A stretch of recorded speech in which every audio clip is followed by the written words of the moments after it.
இப்போ நீங்கள் சக்கரை வாங்கினவெல்லாம் வீட்டில் இந்த சக்கரத்தை வச்சு தினம் அந்த சக்கரத்தில் பாருங்க, அதில் துருவ நட்சத்திரத்தின் பேர் ஒளி வரும். நீங்கள் என்னென்ன காரியங்கள் நினைக்கிறீங்களோ அந்த காரியம் நல்லாகும்னு நினைங்க, குடும்பத்தில் நல்லாகும்னு நினைங்க, விவசாயம் நல்லாகும்னு நினைங்க, என் தொழில் பெருக வேணும்னு எண்ணுங்க, என் வாடிக்கையால் நலமாகன்னு எண்ணுங்க. நோயாளிக்கு அந்த துருவ நட்சத்திரத்தின் பேரை பெற்று நோய் நீங்க ஒரு உடல் நலம் பெற வேணும்னு எண்ணுங்க. அதனால் அந்த சக்கரத்தை நீங்கள் ரொம்ப பயபக்தியோடு இருங்க. அதில் பால் பழம் வச்சு பூஜிட்டு நீங்கள் குழந்தை கொடுங்க, நீங்களும் சாப்பிடுங்க, உடல் நலமாகணும்னு எண்ணி இதே வழியில் கடைபிடிச்சுவாங்க.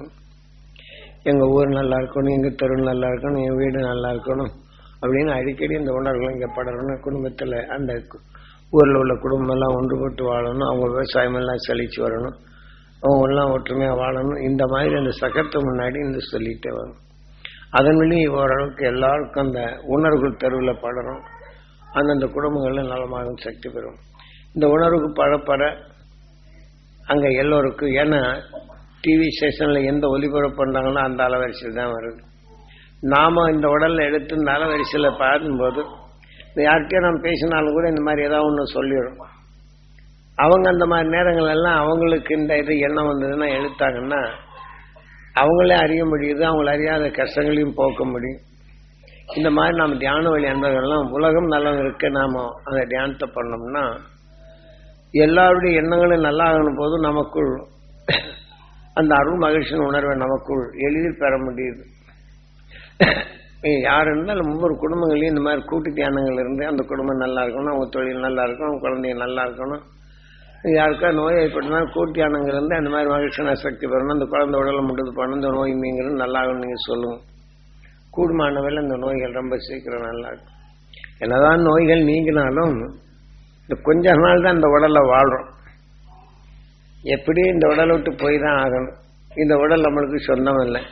அப்போ நம்ம நிச்சயம் எல்லோரும் நல்லா இருக்க வேண்டும், அந்த அருள் அவங்களை பாய்ச்ச வேண்டும் என்ற உணர்வு பெறும்போது அந்த மகிழ்ச்சியின் அருணர்வு நமக்கு சொந்தமாக்கிறோம். அப்போ நாம் உணர்வுகள் நோய்வாய்ப்பட்டாலும் உடல் சுருங்கதான் செய்யுது. ஆக அருள்வழிப்பட்ட பின் தீய உணர்வுகள் தீய அணுக்கள் குறைய போகும்போது உடல் சுருங்கதான் செய்யும். ஆனால் அந்த பேரருள் என்ற உணர்வுகள் நம்ம உயிரில் அந்த வழிபட்டு அந்த ஒன்று சேர்த்து இணைந்த பின் அந்த துரு நட்சத்திரத்தின் ஈர்ப்பு வட்டத்தில் இருந்து அதை கவர்ந்த அந்த உணர்வை உணவாக எடுத்து ஒளியின் பிளம்பாக மாறும். அப்போ நம்ம எப்பயுமே பிறவிலா நிலை அடைகிறோம். அதான் ராமாயணத்தில் ராமன் நேரம் ஆகிப்போச்சு அப்படின்ட்டு மணலை கூட்டி அது தியானிக்க ஆரம்பிச்சோம். இதே மாதிரி நம்முடைய தியானம் அனைத்தும் நம்ம எண்ணங்கள் எல்லாம் ஒன்று சேர்த்து பகமை இல்லா உணர்வுகளை வளர்த்து இந்த உயிருடன் ஒன்றி இந்த உடல் இருக்கும்போதே அந்த ஒளியின் உணர்வை சேர்த்து ஒளியின் சரீரமாக மாற்றணும். இது கடைசி நிலை. இப்போ புழு அணிச்சு விஷத்தை இது குழவி விஷத்தை கொட்டணும், அதுவாக மாறிடுது, அந்த குழவியாக மாறிடுது. சில புழுக்கள் எதுவும் இல்லைனாலும் இந்த உடல்ல இருந்தே தன் உணர்வை கொஞ்சம் கொஞ்சமாக மாற்றி தான் சுவாசித்து இதே புழு பூச்சிகளாக மாறுது. இப்படி அந்த பூச்சிகள் வேறொரு ஏதாவது இலையில போய் பட்டதுன்னா அந்த உணர்வு வண்டா மாறுது. இப்ப வண்டுகள் பல இதுகளை பட்ட உடனே அது பலவிதமான உணர்வுகள் மாறி ஒரே உடல்ல அதுக்குள்ள சேர்த்துக்கொண்ட உணர்வு இந்த உடலுக்கு தோல்வி விழுந்து மாறி போகுது. இதே போல நாம அந்த அருள் உணர்வை நாம எடுக்கும்போது இந்த உணர்வுகள் விளைந்து இதே உடல் ஒளியா மாறிடுது. அடுத்து நம்ம பிறவி எடுக்கிறது இல்லை. இதுக்காகதான் பல கோடி தவ யோகிகள் எத்தனை வகையில இருக்கிறாங்க. ஆனா தவ மார்க்கம் தெரியல. நான் எமயமலை பக்கம் போயிருக்கும்போது அவர் ஜீவசமாதி ஆயிருக்கிறாங்க. நான் ஏற்கனவே சொல்லியிருப்பேன் நினைக்கிறேன். இதே மாதிரி ஜோஸ்மட் என்ற சில பகுதியில் அந்த மெல்ட் ஒரு பக்கம் இருக்கு. நான் ஒரு பக்கம் போகும்போது அப்போ சொல்லி சொன்னார், அங்கே போனால் அந்த உள்ளுக்கு அந்த உடலுக்குள்ள அந்த மண்ணுக்குள்ள பறிச்சு குகமாய் அடிச்சாங்க. ஓம் நமச்சிவாய, ஓம் நமச்சிவாய இந்த ஒளி வந்துகிட்டே இருக்கு. அந்த குகையில் அடைச்சோன்னா அதே உணர்வு இயக்கமா இருக்கு. எனக்கு சிறையில் அடைச்சி வச்ச மாதிரி வேற எங்கேயும் போக முடியாது, இந்த கூட்டுக்குள்ளதான் அடங்க முடியும். ஆகவே போகன் என்ன செய்தான், இந்த கூட்டுல இருந்து இன்னொரு கூட்டுக்கு போகாமலேயே எல்லா அருளும் பெற வேண்டும் என்று குறுகிய காலத்தை நம்ம எடுக்க தவறிவிட்டோம். அப்படிங்கிறதுக்காக வேண்டி இந்த கூட்டுல இருந்த பல நிலைகள் அது உருவாக்கி இந்த உடலை விட்டு வெளியில போறது, இன்னொரு உடலுக்குள் போகிறது, அதன் வழி ஒரு சக்தி பெறுறது, மறுபடியும் இந்த உடலுக்குள்ள வர்றது. ஏன்னா அந்த உடலே தங்கிடக்கூடாதுன்னு எதை நேரத்துக்கு வேணுமோ அதை எடுத்துக்கிட்டு வரும். அப்படி ஒன்னா சேர்த்து போனவங்க யாரு? போகர். இதே மாதிரி ஒவ்வொருத்தரும் ஒவ்வொரு விதமா போயிருக்கிறாங்க. இந்த நாடி சாஸ்திரர்கள் என்ன செய்யறாங்க, அரசர்கள் நாடி எழுதி வச்சு போட்டு நாம அந்த மந்திர வழியால எல்லாருக்கும் அந்த விதமாக பாய்ச்சி வச்சிருப்பாங்க. அந்த மதத்தின் அடிப்படையில் இந்த வெளியில போன உடனே என்ன செய்யறாங்க, ஒரு இதை கடைசியில் எழுதி வச்சிருவாங்க. அந்த நாடியை படிச்ச உடனே இந்த உணர்வு அந்த உடல்ல இந்த ஆன்மா பாய்க்கு இந்த நாடியை படிச்சோன்னா அந்த உடலுக்குள்ள கூடு விட்டு கொடுப்பாயும். அந்த உடலுக்குள்ள இருந்த நிச்சயம் எல்லாருக்கும் இந்த அவங்களுடைய தீமைகளை நீக்கிறதுக்கு இந்த நாடி சொல்லும், நீ இந்த வழியில போன்ட்டு. அப்ப இந்த வழியில போன்னு சொன்ன உடனே குறித்த காலம் வந்த உடனே இந்த 27 நட்சத்திரங்கள் உண்டு. அந்த 27 நட்சத்திரங்கள் உணர்வுக்காக வேண்டி அந்த சக்தி ஒன்றா சேர்த்து பெறணும்ட்டு அவங்க வெளி அரசன் வெளி ஒவ்வொரு நட்சத்திரம் உள்ள உடல்களும் போறோம். இந்த 27 நட்சத்திரம் ஒன்னா சேர்த்தாக்க நம்ம ஒளியா மாறிடலாம் அப்படின்னு இப்படி மூட நம்பிக்கை மேல அவங்க எடுத்துக்கொண்ட சாஸ்திரங்கள் படித்து கொண்டதை இப்படி போய் ஒவ்வொரு நட்சத்திரம் அந்த குறிப்பிட்ட நேரத்தில் அது ஆணவர் பாடு வேற உடலுக்கு இன்னொருத்தருக்கு கொடுத்து அதை படிக்க சொல்லணும். அதை படிச்சாங்கன்னா அவங்க உடலை போய் சேரும். அவங்க அந்த வழியில இருந்தால் அந்த நட்சத்திர வழியில போயிருக்கும். இப்படி 27 நட்சத்திர உடல்களுக்கு போய் கடைசியில் ஒளியாவது யாரை இந்த அரசர்கள் செய்தன. அதுக்கு வேண்டிய சில ஊர் மார்க்கம். அப்ப இப்ப நாடி சாஸ்திரி தான் பாக்குறவன் நாடிகை ஒருத்தங்கிட்ட அவனை விட்டு எவனுக்கு கொடுக்கறதில்ல, அவனே பொழப்புக்கு நடத்திக்கிட்டு இருக்கிறான். ஜோசியங்களை சொல்றது, செய்வ நிர்தேசங்கள் எப்படி செய்வது, மந்திரங்கள் எப்படி செய்வது நாடிகள் இருக்கும். இதை எடுத்து ஒருத்தனுக்கு சொல்லி அவனுக்கு மருந்து சாப்பிடுறது இதுக்கு மந்திரங்களை சொல்லி கொடுத்து சில மாயாஜால வேலைகளை செய்யறதுக்கெல்லாம் அவன் சொல்லி கொடுத்துருவான். 2 காசை வாங்கிக்கிறான். இவனும் அந்த வேலையை செய்துட்டு இருப்பான். ஆனா இதெல்லாம் அந்த நாடி சாஸ்திரம் படிக்கிற போற பெண்முகம் கொண்டிருப்பான். இந்த உணர்வு எடுத்து அதன்படி ஏகாந்த நிலை பெற வேண்டும் என்று சந்தோஷமா இருக்கணும்னு நினைப்பான். ஏன்னா இவன் நினைவு அவன் உடலுக்குள்ள போனா அதே உணர்ச்சி தூண்டி அதுக்கு அடிமையாகி கடைசியில் என்ன செய்வான், இவன் இறந்த ஒருபாடு அவன் பேயா போவான், இவனும் பேயா போவான். இவ்வளவுதான் கடைசி நிலையான நாடி வாசிக்கும். நாடி ஒரு நாடி கை மாறணும். அதே சமயத்தில் பல மந்திரங்கள் சொல்லப்படும் போது மற்றவங்களுக்கு தெரியாதபடி பல கொலைகளையும் செய்வான். இந்த நாடி சாஸ்திரம் யாருக்கும் செய்யாது. பல கொலைகளை செய்து சில ஆவிகளை எடுத்து பல மந்திர வேலையும் செய்வாங்க. இப்படியெல்லாம் இந்த நாடி சாஸ்திரம் தான் ஊர்ல இருக்கிறவங்க இந்த மந்திரங்கள் வெளியில வந்தது. காசுக்காண்டி வித்து அவன் தப்பு செய்து அவன் வித்து அது சொல்றாங்க. குட்டிச்சாத்தானுடன் பேசலாம், குட்டிச்சாத்தான உங்களுக்கு தரன்ட்டு பேப்பர்ல கூட விளம்பரம் பண்றாங்க. அந்த குட்டிச்சாத்தானை எப்படி உருவாக்குற அந்த குட்டிச்சாத்தான ஒருத்தனும் குட்டியை வேலை செய்யும். அவன் ஜோசியத்தை சொல்லும், வீட்டில் இருக்கிற பொருளை எடுத்து கொடுக்கும், சில நகையில் வரவழைக்கும், சில இந்த குட்டிச்சாத்தான் வேலை செய்யும், சில ஜீவம்பாசு இப்படி நகையில் வரவழைக்கிறது, சில வேலைகள்லாம் செய்யும். அது சேருன்னு தொலைஞ்சான், கேட்டவனும் தொலைஞ்சான். அவன் செத்தவர் பாடு இவனுடைய ஆன்மா குட்டிச்சாத்தானுக்கு வந்து. ஆனா வீட்டில் அவன் கர்ப்பமாச்சுன்னா அந்த குழந்தை குட்டிச்சாத்தானை வாங்கி வச்சான்னா கர்ப்பமாகிற குழந்தை அபாஷன் ஆயிப்போம். இந்த மந்திரம் ஜோசியம் கேட்கிறவன்ட்டு போறாங்கல்ல, இந்த ஒரு ஆணவர் பாடு எனக்கு கல்யாணத்துக்கு ஆகணும், அது ஆகணும், நீங்கள் பிள்ளை வேணும், அது வேணும்னு சொல்லி போறாங்கல்ல. அவங்க போனோம்னு அவங்க சொல்ல வாக்கி நீங்க இந்த மாதிரி சொல்லுங்க பிள்ளை கிடைக்குன்பாங்க. அப்ப அந்த மாதிரி சொல்ல போகும்போது என்ன செய்யுது, அந்த கருவில் இருக்க குழந்தை அபாஷன் ஆயிடும். அது அபாஷன் ஆனவுடனே அவங்க ஏதாவது ஒண்ணு செய்வாங்க. அப்ப அதை எடுத்து என்ன செய்வாங்க, பறிச்ச உடனே அதுக்கு வேண்டிய பக்குவங்களை எடுத்து போய் தோண்டி எடுத்துருவாங்க. அதுக்கு வேண்டிய என்னென்னமோ செக்ட் அது குட்டிச்சாத்தான் வேலையை செய்வாங்க. இந்த மாதிரி வேலைகள் எல்லாம் இன்னைக்கு பெரும்பகுதி பிறகு மனிதனை வாழ விடாத செய்யறாங்க. இங்க எத்தனை நாள் உடலை வாழ்றான்னு தெரியல, செய்யறவனும் அதுக்கே ரொம்பறான். இதே மாதிரி சில நிலைகள்லாம் நிறைய நாட்டில் நடக்குது. நம்ம நாட்டு மட்டும் இல்ல, உலகிலேயே எல்லா இதுல நீக்குற நாட்டிலும் இது ஏராளம். அதே மாதிரி முஸ்லிம் நாட்டுகளும் ஏராளம். இதுக்கெல்லாம் இந்த உணர்வு சேர்த்து இஸ்ரேல் நாட்டிலும் இதே மாதிரி செய்வாங்க. இது பரப்பப்பட்டு கிறிஸ்டியன்ஸுகளும் இதை செய்வாங்க. அதனால அந்த குட்டிச்சாத்தானை வச்சுட்டு தான் பெரிய ஜீபூம்பா வேலைகளை செய்து உலகிலே இந்த மதங்கள் வைத்தவங்க போறாமே சில இன்னொரு ஆவியை தனக்குள் கைவேலை வச்சு செய்யக்கூடிய நிலைகள். அகசின் உண்மையான நிலைகள் நாம் பெற்ற உண்மையின் உணர்வை ஒளியானது. அதான் துருவ நட்சத்திரம். எவரோரு அதை எடுக்கிறாங்களோ அவங்க வாழ்க்கையில் இருளை ஒவ்வொன்றா அடுக்கடுக்காகினாங்க. அதனால உங்களுக்கு நான் தியானத்தில் இருக்க போகும்போது இதை சொல்றது. எந்த விதமான நஷ்டமோ கஷ்டமோ இது பார்த்தா அடுத்த நிமிஷம் உள்ளுக்கு போகாம ஈஸ்வரா அந்த துருவ நட்சத்திரத்தின் பேரல் நீங்க நிறுத்திட்டு ஒரு நிமிஷம் அனுப்புற நீங்க உடல்ல படம் ஜீவாத்மா முந்தி இந்த உணர்வை வலுவேற்றி விட்டுறணும். அப்ப வலுவேற்றி உடனே இதை பிரிச்சு அப்ப நாம எந்த குணத்தின்மை இந்த உணர்வை எடுத்து அவன் அறியாமல் நீ இன்னும் பொருள் அறிந்து செயல்படும் சக்தி பெறும் இந்த உணர்வை சேர்த்தோம்னா இந்த புது உணர்வின் அணுக்களாக நமக்குள் உருவாக்கும். நாம் ஒவ்வொரு உடலையும் எத்தனையோ விதமான நிலைகள் இருந்தாலும் நாம் அந்த அறுவழியை கூட்டி ஒளியா போயிடும். இப்ப புழுவிலிருந்து மனிதனா வர்றவரையிலும் தன்னை காட்டிலும் வலுகொண்ட உணர்வு பார்த்து சுவாசித்து அதை அடிச்சு அது தெங்க அதை நினைவோடு அது உடல் போகும். இப்படி பரிணாம அழைச்சி வந்தோம்.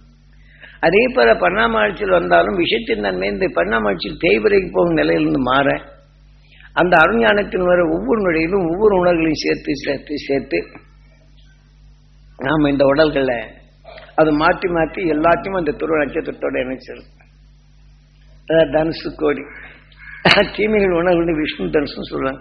இந்த உயிரின் தன்மை எடுத்து அந்த துருவ நட்சத்திரத்தின் உணர்வு எடுத்து நம்ம உடலுக்குள் பாய்ச்சி தீமைகளை மாற்றி தீமைகளை வராவது தடுக்கக்கூடிய உணர்வுகளை ஒவ்வொரு குணத்தில சேர்த்துக்கிட்டு வர்றோம். அப்ப அந்த உணர்வு என்ன செய்து நம்மளை காக்கக்கூடிய உணர்வுகளா வரும். நம்ம ஞானிகள் கொடுத்த அந்த சாஸ்திரம் அதாவது அகசினால் கொடுக்கப்பட்ட நிலையும் அரசனுக்கு பின் மக்களுக்கு தெரிய வேண்டும் என்ற ஞானிகளுடைய வான்மீகியால் கொடுக்கப்பட்ட இவையெல்லாம் எண்ணங்களும் உணர்வுகளும் தான் என்ன எடுக்க போகும்போது அவனுக்கு எப்படி கிடைக்குது? அவன் மூடனா இருந்தான், திருடனா இருந்தான், கொலைக்காரனா இருந்தான், கொள்ளைக்காரனா இருந்தான். யாரு? வான்மீகி. இருந்தாலும் ரெண்டு பச்சி ரெண்டு கூழி குழாவி இருக்கும்போது அடிச்சிடுறான். ஒன்று துடி துடிக்குது, அடிப்பட்டது துடிக்குது, அடிப்படாததும் துடிக்குது. அந்த பாசத்தால் அது துடித்து வர்றதும் இவன் கையில எடுத்து வச்சு ஆனந்தமா இவன் எடுக்கிறான், இவங்கிட்ட வருது, மறுபடியும் கிளையில போறது, இவங்கிட்ட வருது, கிளைக்கு போகுது, இவன் கண்ணை பார்க்குது. இப்ப அந்த பாச உணர்வோட அவன் பார்க்கும்போது குறி வைக்கிறதுக்கு அந்த இதை பார்க்குறான் அந்த பச்சையை. ஆனா இவனை கண்ணில் பார்க்குது. இவன் கண்ணில் பார்த்து இவன் உடலுக்குள்ள என்ன செய்து தன்மனை மேல பாச உணர்வு இருக்குல்ல, அந்த பாச உணர்வு கொஞ்சம் கொஞ்சமா சேர சேர சேர இவன் கையும் ஓங்கி போகுது. அப்பதான் இந்த உணர்வின் தன்மை தன் உடல்ல பாய்ச்சப்பட்டு. ஏனென்றால் ஒவ்வொரு உணர்வும் அகசன் எப்படி இது இயக்கியது, இந்த உணர்வுகள் எப்படி இதாக இருக்குன்னு இந்த உணர்வை வெளிப்படுத்தி இருக்கிறான். அப்பதான் மற்றொரு உணர்வுகள் அது எப்படி வேதனைப்படுது, அது துடிக்குது என்ற உணர்வை எடுத்த உடனே இது சூரியன் என்ன செய்து இந்த உணர்வெல்லாம் எடுத்தது. தான் நாராயணன் திரேதா யுகத்தில் சீதா ராமனாக தோன்றுகிறான். இந்த எண்ணங்கள் கொண்டு நம்ம உணர்வுகள் எப்படி வரும்னு அந்த காவியம் முழுமையை கொண்டாடுறான். ஒரு உயிருக்குள் வந்தவொடனே அந்த சுவை கொண்ட உணர்ச்சிகள் எப்படி எண்ணுதுன்று. இதுதான் அன்னைக்கு அவன் சொன்ன வேண்டிய நோக்கங்கள். இப்போ அந்த சூரியன் இந்த பச்சி தன் மனைவியின் பாசத்தால் அந்த இதுகளை எடுத்து அந்த உணரும் போது அந்த மகிழ்ச்சியான உணர்வு இவன் உற்று பார்க்கும்போது அவன் நுகர நேருகின்றான். அப்ப நுகர்ந்தவொன்னா அது என்னென்ன பாசத்தால் எண்ணுதோ அந்த உணர்ச்சிகளும் உடல்ல வரும். இப்ப நாம வேதனைப்படும் உணர்வுகளை நுகர்ந்த உடனே நாம் என்ன செய்வோம், அந்த வேதனை உணர்ச்சி வந்த உடனே அதே உணர்வை நமக்குள் அந்த எண்ணங்களும் அந்த உணர்ச்சிக்கு தக்க நம்ம உடல்ல இயங்குது. அதனால வான்மீகி அவன் செய்த தவறுலேருந்து இந்த உணர்வு பற்றப்பன் அது பாசத்தால் அவன் நல்ல நிலை வருது. அப்பதான் அதை குறிவைத்து அழிக்க முடியாம போகுது. அப்பதான் அவங்ககிட்ட கூட அம்பை மெல்லை தூக்கி எறிஞ்சிட்டு அந்த உணர்வை அவன் தியானித்து இந்த காவியங்களை படைக்காத உண்மையான வான்மீகி காவியம். அவன் அந்த உண்மையை நீங்க படித்தீங்கன்னா அந்த சூரியனால் கவரப்பட்ட உணர்வுகள் ஒரு உயிரினம் நுகர்ந்தால் அந்த உடலுக்குள் இந்த உணர்ச்சிகள் எப்படி மாற்றுது, எந்த வழி வருது அப்படிங்கிறது தான் அதில் காட்டுறான். அதனால ராமாயண காவியத்தை நமது குருநாதர் காட்டிய அருள்வழியில் உழவிலிருந்து மனிதனாக வரும்போது நுகர்ந்த உணர்வு எண்ணங்களாவது உணர்ச்சிகளாவது செயலாவது எல்லாமே அதே மாதிரி நுகர்ந்த உணர்வுக்கொப்ப உடலும் ஆகும். இதுக்கு மூலமே உயிர் என்ற உணர்வை தெளிவாக கூறியிருக்கிறாங்க. அதனால இப்ப நம்ம என்ன எடுக்கணும் அப்படின்னா அந்த துருவ நட்சத்திரத்தின் உணர்வு எடுக்கணும். ஏன்னா இதெல்லாம் வரைக்கு துருவ நட்சத்திரமானது, இதுல இருந்து வரக்கூடிய சூரியன் எடுக்கணும். இப்ப நாம சந்தோஷமா இருக்கிற உணர்வு நாம் எடுத்தோம்னா நம்மளுக்கு சந்தோஷம் வரும். ஒருத்தன் அடிபட்டு வேதனை உணரும் போது சூரியன் எடுத்து வச்சிடும்.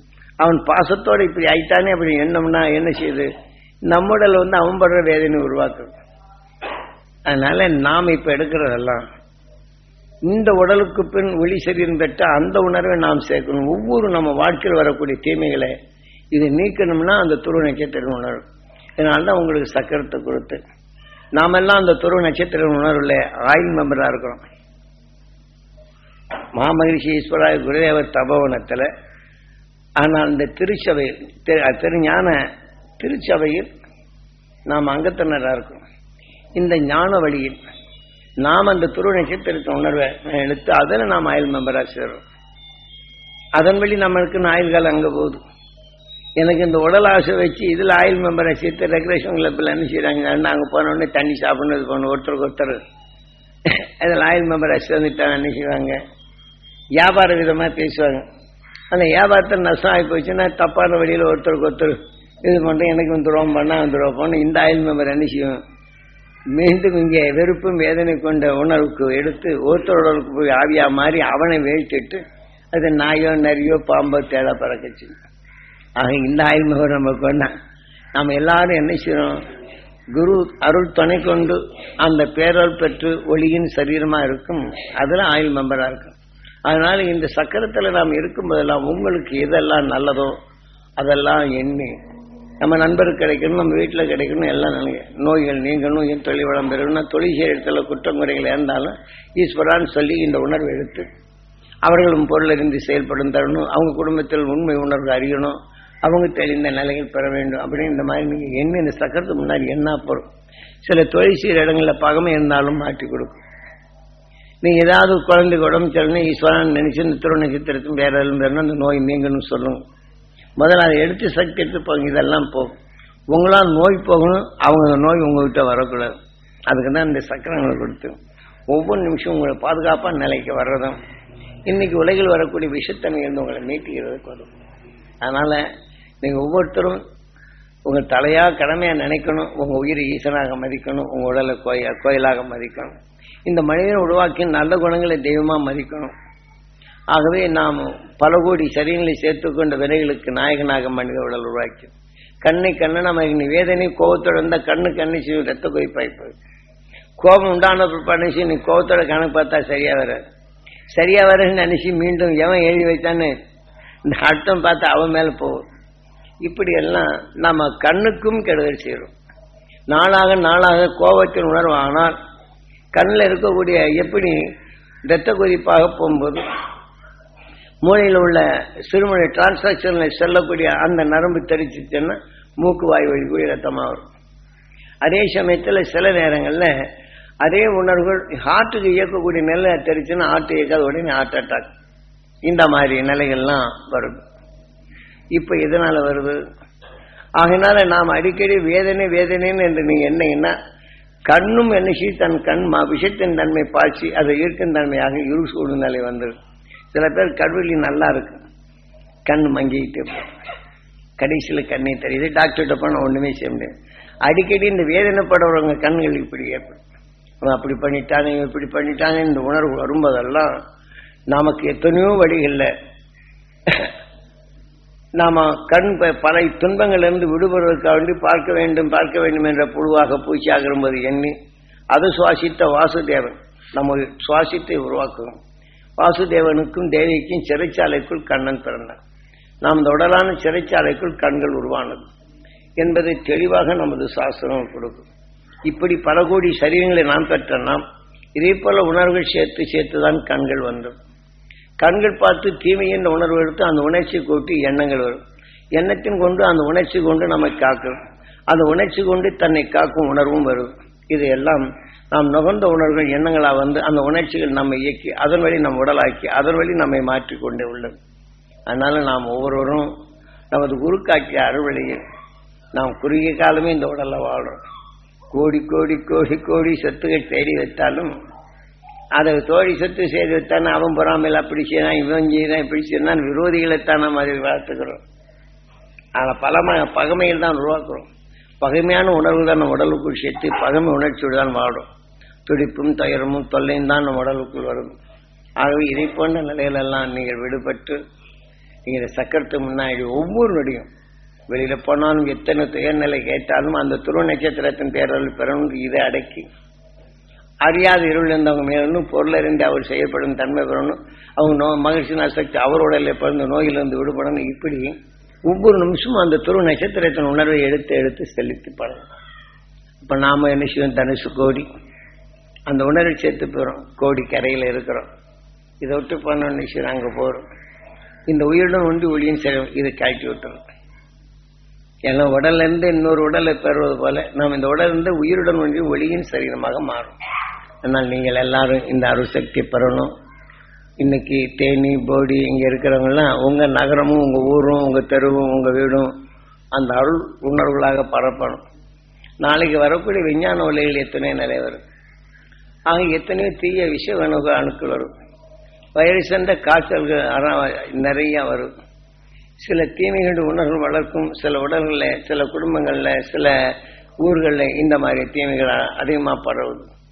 ஒருத்தருக்கொருத்தர் சண்டையிடுதலும் வேதனைப்படுவதும் மந்திர ஜாலங்களை செய்வதும் சில மாயாஜாலங்களை எடுத்து அதை உணர்வுண்டு அதில் நடக்கலைன்னா சாபாலைகளுடன் ஒளியில வெளியே போகும் இந்த ஆன்மாக்கள் அங்கூட்டு விளையாடுகள் அந்த தெருக்களில் பல தொல்லைகளும் பல நிலைகளும் அங்கே வாழும் மக்களுக்கு அதிலெல்லாம் நீங்கள் மீட்ட வேண்டும் என்றும் ஏனென்றால் ஒவ்வொரு உயிரும் ஆண்டவன் கடவுள் என்றும் ஆண்டவன் என்றும் ஈசன் என்றும் நாம் இப்ப குருநாதர் சொன்னபடி நாம இந்த மாதிரி நினைச்சோன்னா ஒவ்வொரு ஈசன் இருக்கும் இடமும் நாம தூய்மைப்படுத்துறோம்.